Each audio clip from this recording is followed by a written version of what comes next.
Assalamualaikum warahmatullahi wabarakatuh.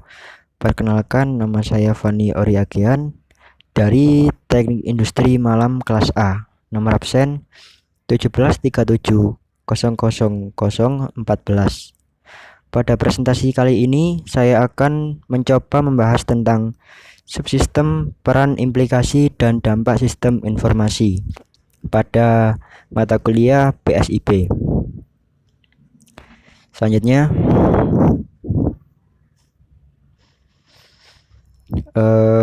sebuah sistem adalah suatu susunan dari bagian-bagian yang teratur, yang saling berkaitan, yang beroperasi bersama untuk mencapai beberapa sasaran atau tujuan yang telah ditetapkan sebelumnya. Misalnya, apabila satu unit dalam satu perusahaan mengalami gangguan, maka unit yang lainnya pun akan terganggu dalam mencapai tujuan yang telah ditetapkan. Suatu sistem terdiri dari unsur-unsur yang saling berhubungan dan beroperasi secara bersama untuk mencapai tujuan yang telah ditetapkan. Jadi jelas bahwa sistem bukan merupakan suatu unsur yang tersusun secara tidak beraturan, melainkan suatu unsur yang saling berhubungan dan bekerja sama untuk mencapai suatu tujuan. Selanjutnya, karakteristik sistem. Sistem bukanlah seperangkat unsur yang tersusun secara tak teratur, tetapi terdiri dari unsur yang dapat dikenal dan saling melengkapi karena satu maksud atau tujuan. Sistem bukan hanya dalam bentuk konseptual, contoh ketuhanan, tetapi juga memperlihatkan kegiatan atau perilaku, contoh sistem komputer. Karakteristik sistem dapat dibagi menjadi 8 bagian, yaitu yang pertama adalah komponen. Elemen-elemen yang lebih kecil yang disebut subsistem. Misalkan sistem komputer terdiri dari subsistem perangkat keras, perangkat lunak, dan manusia. Elemen-elemen yang lebih besar yang disebut suprasistem. Misalkan bila perangkat keras adalah sistem yang memiliki subsistem CPU, perangkat, dan memori, maka suprasistem perangkat keras adalah sistem komputer. Yang kedua adalah boundary atau batasan sistem. Batasan sistem merupakan daerah yang membatasi antara suatu sistem dengan sistem yang lainnya atau dengan lingkungan luarnya. Batas sistem ini memungkinkan suatu sistem dipandang sebagai suatu kesatuan. Yang ketiga, lingkungan luar sistem. Lingkungan dari sistem adalah apapun di luar batas dari sistem yang mempengaruhi operasi sistem. Lingkungan luar sistem dapat bersifat menguntungkan dan dapat juga bersifat merugikan sistem tersebut. Yang keempat adalah penghubung sistem. Penghubung merupakan media perantara antara subsistem. Melalui penghubung ini juga memungkinkan sumber-sumber daya mengalir dari satu subsistem ke subsistem lainnya. Output dari satu subsistem akan menjadi input untuk subsistem yang lainnya dengan melalui suatu penghubung. Dengan penghubung, satu subsistem dapat berinteraksi dengan subsistem yang lainnya, membentuk satu kesatuan. Yang kelima adalah input atau masukan. Masukan adalah energi yang dimasukkan ke dalam sistem. Masukan dapat berupa maintenance input dan sinyal input. Maintenance input adalah energi yang dimasukkan supaya sistem tersebut dapat beroperasi. Sedangkan sinyal input adalah energi yang diproses untuk didapatkan keluaran. Yang keenam adalah output atau keluaran.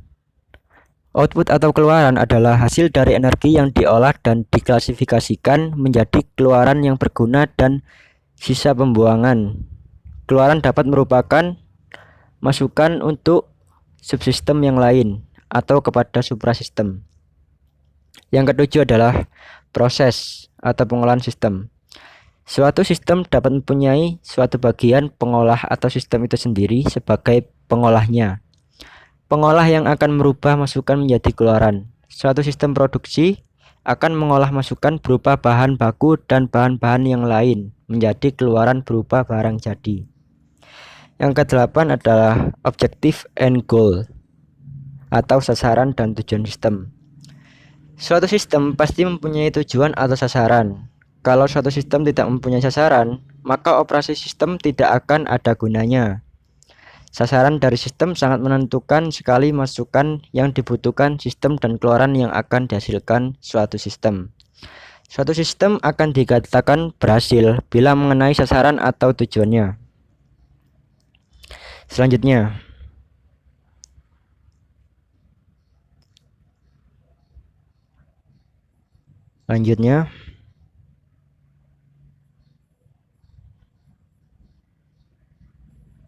model umum sistem.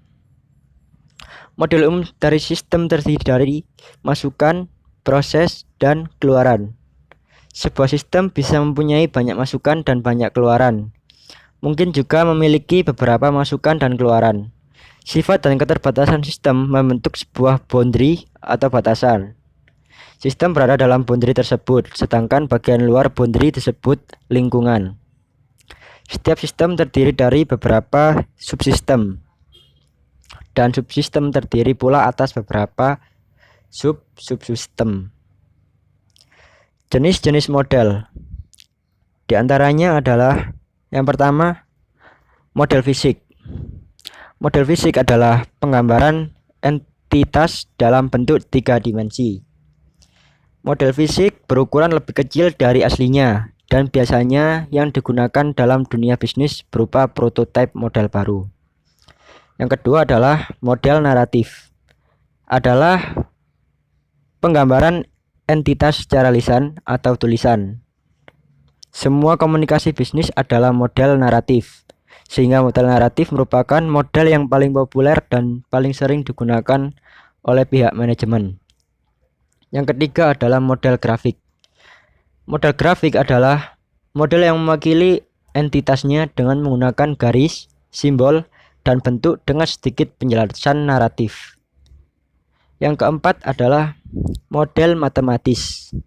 Model matematis adalah model yang disajikan dengan rumus matematika atau persamaan. Selanjutnya adalah kegunaan model. Terdapat 3 kegunaan model. Di antaranya yang pertama, mempermudah pengertian. Suatu model pasti lebih sederhana daripada entitasnya. Entitas lebih mudah dimengerti jika elemen-elemennya dan hubungannya disajikan secara sederhana.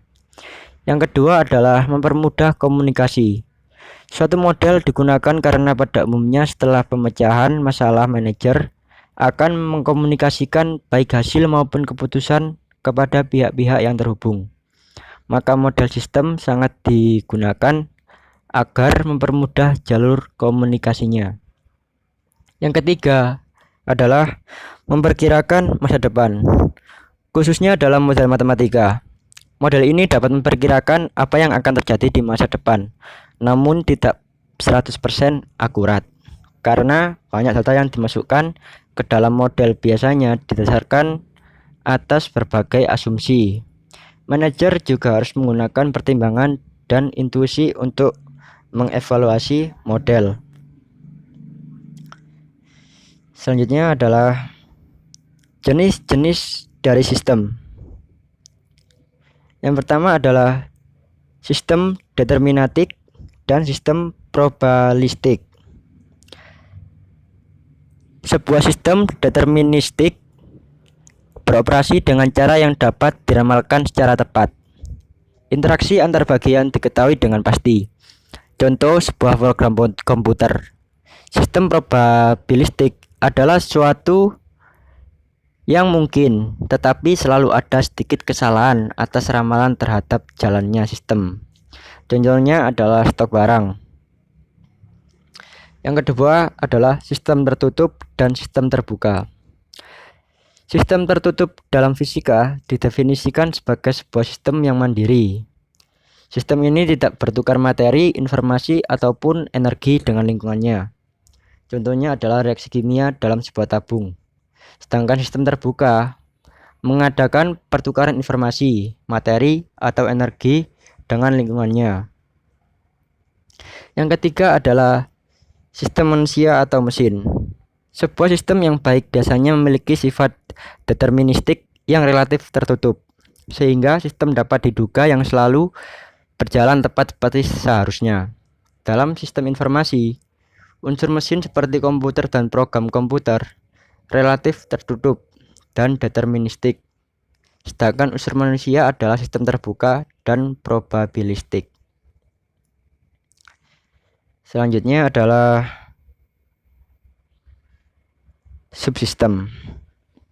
Subsistem sebenarnya hanyalah sistem di dalam suatu sistem. Ini berarti bahwa sistem berada pada lebih dari satu tingkat. Sebagai contoh, perusahaan perbankan besar, misalnya Bank Mandiri. Sebagai suatu sistem, Bank Mandiri di suatu kota pastilah memiliki kantor cabang di tiap kecamatan dan kantor cabang memiliki subsistem. Di antaranya bagian keuangan, bagian frontliner, dan lain sebagainya. Selanjutnya adalah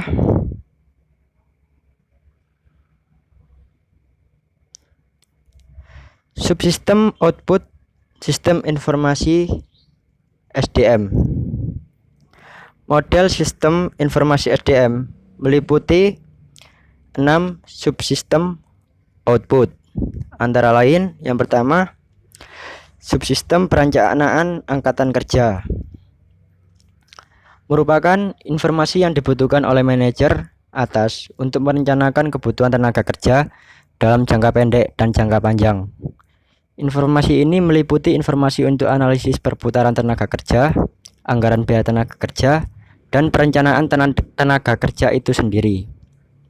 Yang kedua, subsistem perekrutan merupakan informasi-informasi yang dibutuhkan untuk pengadaan tenaga kerja secara eksternal maupun internal. Informasi-informasi ini diantaranya adalah informasi pasar tenaga kerja, penjadwalan wawancara, perekrutan, dan analisis rekrutmen. Yang ketiga adalah subsistem manajemen angkatan kerja.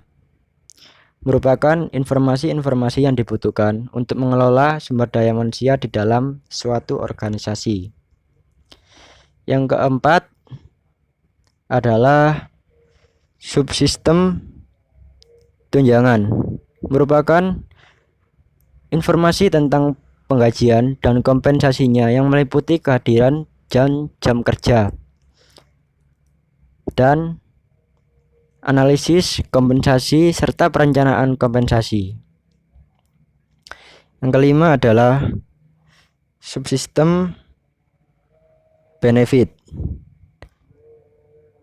Meliputi benefit yang diterima oleh karyawan. Benefit berbeda dengan kompensasi. Kompensasi lebih ke insentif yang dihubungkan dengan kinerja karyawannya. Sedang benefit lebih ke manfaat tambahan yang diterima karyawan seperti dana pensiun. Yang keenam, subsistem pelapor lingkungan. Informasi-informasi ini berhubungan dengan keluhan-keluhan kecelakaan salam kerja dan kesehatan karyawan di lingkungan kerjanya.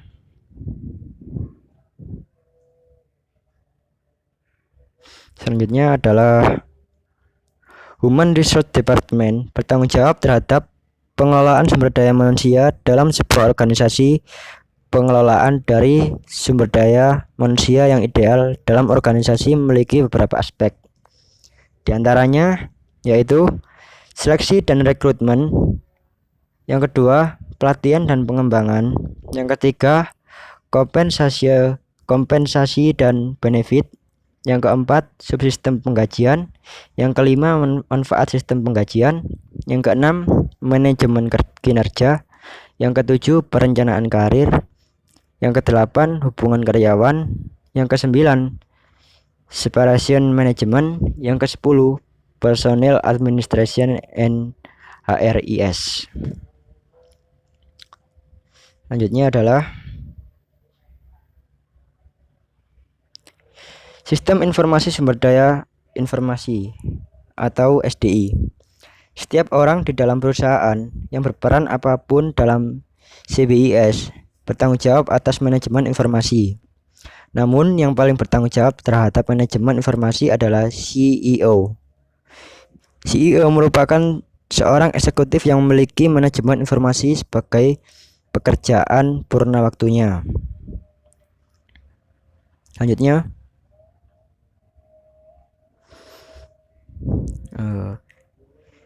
definisi sistem informasi sumber daya informasi. Jasa informasi adalah area fungsional utama perusahaan yang terdiri dari analis sistem, programmer, pengelola database, spesialis jaringan, dan personil operasi. Yang kedua, sumber daya informasi perusahaan meliputi hardware, software, para spesialis informasi, pemakai fasilitas, database, dan informasi. Yang ketiga, sistem informasi sumber daya informasi adalah sistem yang menyediakan informasi mengenai sumber daya informasi perusahaan pada para pemakai di seluruh perusahaan. Yang keempat, manajer unit jasa informasi dikenal dengan istilah CEO. CEO merupakan salah satu eksekutif tingkat puncak perusahaan yang bertanggung jawab atas jasa informasi. Selanjutnya, subsistem output sistem informasi SDI.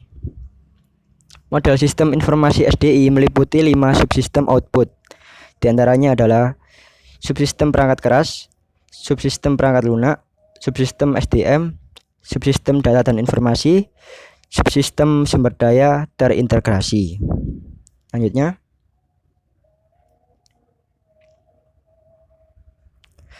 dampak positif dan negatif dari sistem informasi. Pesatnya perkembangan media digital secara nyata akan membawa satu pola pikir, sikap, dan tindakan atau perilaku bagi setiap individu. Dalam wacana praktis, perubahan tersebut paling tidak akan membawa individu ke dalam pola hidup yang menurutnya efektif dan efisien. Alasan dasar inilah bagi para kaum kosmopolitan bahwa perkembangan media digital merupakan media pencerah peradaban yang lebih maju. Yang jelas pada aras ini, perkembangan media digital akan membawa dampak positif sehingga dapat meningkatkan kualitas hidupnya, serta juga dapat membawa dampak negatif. Di antaranya adalah sebagai berikut ini. Dampak positif. Yang pertama, kebebasan dan kompetisi individu akan ditingkatkan. Yang kedua, kemajuan akan ekonomi. Yang ketiga, tawaran dari media akan menyajikan suatu rentang minat dan selera yang luas. Yang keempat, ikatan komunitas akan bertambah luas dan kokoh. Sedangkan dampak negatif diantaranya adalah yang pertama, budaya massa dalam suatu komunitas masyarakat, di mana pola kehidupan yang dinamis ditimbulkan karena adanya keinginan di bidang ilmu pengetahuan dan teknologi. Yang kedua adalah rasa sosial terhadap lingkungan sekitar menjadi acuh tak acuh. Yang ketiga, terjadinya polusi informasi. Yang keempat, merebaknya kejahatan teknologi seperti pelanggaran hak cipta, pembajakan, atau juga cybercrime. Yang kelima, tumbuhnya sikap hedonisme dan konsumsi.